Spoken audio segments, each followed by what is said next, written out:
айлын ууган хөлтэй би өсгсөн аав маань манай одоо шарав өвөө маань бол дипломат худалдааны мэрэгчлээ хүн. Өвөө эмээгээсээ би асар их урам зориг тийм хүчийг авдаг. Тэр хүмүүсийн амьдралыг бодохоор манай өвөө ч ингээд багтаа ингээд бүтэн өнчрөөд манай эмээж гэсэн хөрхи айл зарцлагддаг байсан. 20 30-аад оноод чинь тийм байсан байхгүй. Асар тийм үлмэн зэлмэн хоол юу байхгүй. Өвөө маань 18 наснда өөрийнхөө ээжийг ганцаараа оршуулж ирсэн байгаа. Ээж нь залуухнараа өнгөрөөд ээж нь хэлэхдээ яг өнгөрөхөөс өмнө миний хөөч юу хот руу яваарэ. Хот хүрээ бараадаа тэн чи эрдэм ном сураарэ. Чи энэ нутагтай байвал ер нь болохгүй бүтэхгүй нөхдүүдтэй нийлээд ер нь бол ингээд хэцүү болно шүү гэж загсан байгаа. Тэгээ гэр бүлийн түүх одоо ер нь бол ингээд өөрчлөгдсөн байгаа байхгүй тэр үед. Тэгээ өвөө маань хотод ирээд одоо ингээд худалдааны чиглэлээр суралцаад шаргуу хөдөлмөрлж одоо нэг айл зарцлагддаг тийм малчин хүүгээс болсон юм бас дипломат ийм ажлуудыг хийдэг.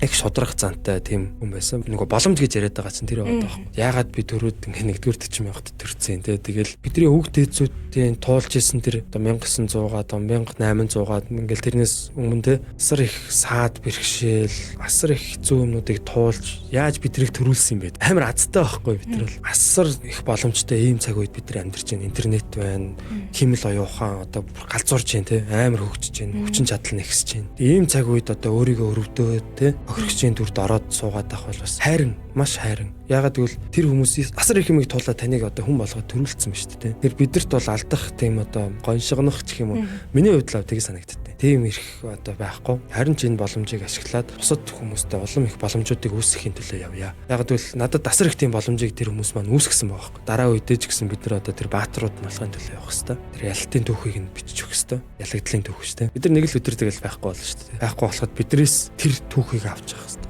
Тэр эрч хүчийг авч те цаашаа тэр ханыг цөмлөх тэр саад бэрхшээлүүдийг даван туулах тэр эрч хүчийг л авахын төлөө бид тэр киног л тэр түүхийг л бүх юм түүхээс эхэлдэг. Үлгэрээр эхэлж үлгэрээр л төгсдөг байхгүй те. Тэгэхээр нөгөө нэг айцтай автгуу те шунал тачаал одоо юу гэдгийг те яг го тэрэнд автаж болно те болоо тэндээс гол нь юм сурах хэрэгтэй байхгүй. Тэгэхгүй ингээл автаал яваад байвал тэгэл хайрна л харлал дуусгах л та. Ямар түүх бичихвэ гэдгээ бид нар өдөр болгон сонгож байгаа. Тэгэхээр энэ өдөр тутмын жижиг саад бэрхшээлүүд тэ саад бэрхшээл гэж бид нар одоо бодоод байгаа. Итгэж үнэмшээд байгаа зүйлүүдийг дахиад нэг өөр өмчгөөс нь бодоод үзээрэй. Энэ таныг улам ялгаруулах, улам хүчрхэг болох гээд байгаа зүйлч байж магадгүй шүү дээ. Зориг дутагдах мөчүүд хин нэгний түүхэл чамайг төшдөг. Subscribe хийгээд 7 хоног бүр хамтдаа шин түүх сонсцгоё.